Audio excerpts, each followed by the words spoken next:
Okay, I'm back with a collection update. I thought my stack is growing, so I thought I'd go ahead and show these off. But I also wanted to do this because I didn't want people to miss out on an outstanding sale that's going on by Kino Lorber.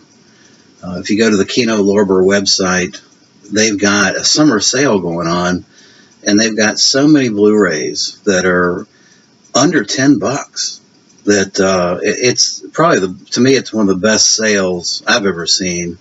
It hit my pocketbook hard, so I caution you right up front that if you go to the Kino Lorber website and start trolling through there to see what's available, it's going to hurt your wallet.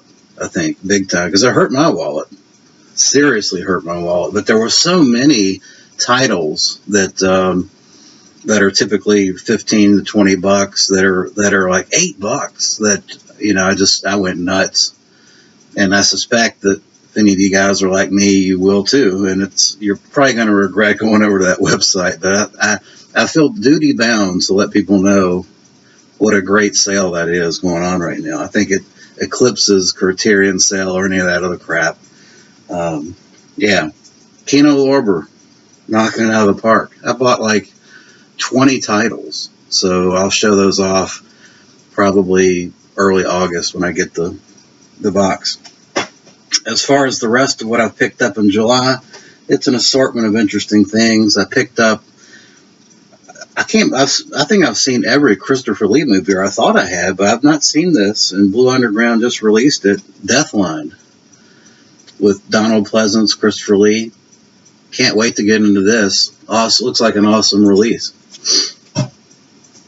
I also picked up, here's a Kino I picked up before the sale. I picked up The Mask in 3D, 1960. Some of these 3D, early 3D films are awesome. I bought Gog in 3D, and it looks great. So I cannot wait to check this out in 3D. Went ahead and finally broke down and bought the Paul Naschy collection. I was waiting for the price to drop. It was doing the opposite, and it's still hovering like $50-$60. At one point, I really kind of was thinking it was going to drop into the 40s, but I'm dubious about that now. So I went ahead and picked up a copy of that. Also got some, what would a collection update for me be without some Franco? And I picked up the Shock-O-Rama double feature, Lust for Frankenstein and Tender Flesh. Yeah, it'll make its way to a Franco Friday. So I've never seen those, either one of them. Did a review of this film. I had an old DVD of it, and I enjoyed it so much that I really wanted to see and listen to some of the commentaries, particularly Mel Gibson. That's The Passion of the Christ. I really bought this predominantly because I want to hear the commentaries and special features. Here's a film that came in my box of dread. This is, I get monthly. This is Day of Reckoning. I have no idea, no clue. If anybody's heard of Day of Reckoning, leave a comment. Also picked up Metal Storm in 3D.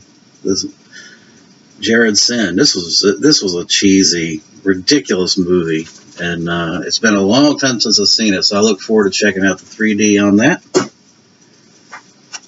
I picked up a Barbara Steele film that has kind of been in my wish list for a while. I went ahead and picked up The Horrible Dr. Hitchcock.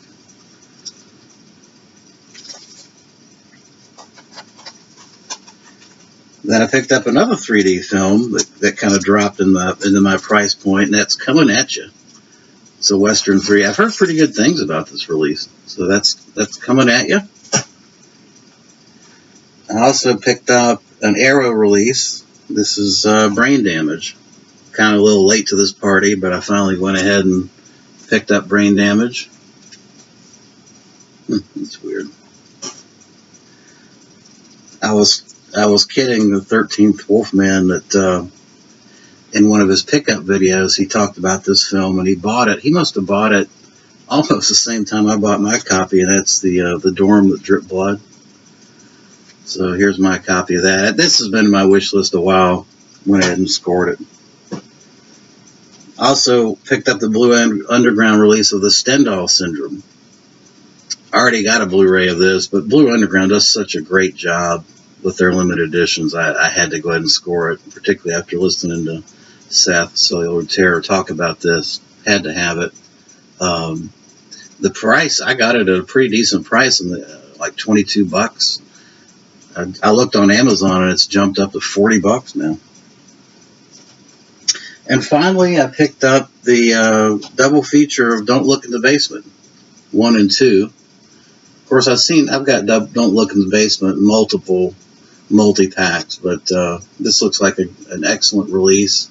And I've never seen Don't Look in the Basement 2, so I will be checking these out for the October Horror Challenge and letting you know what I think.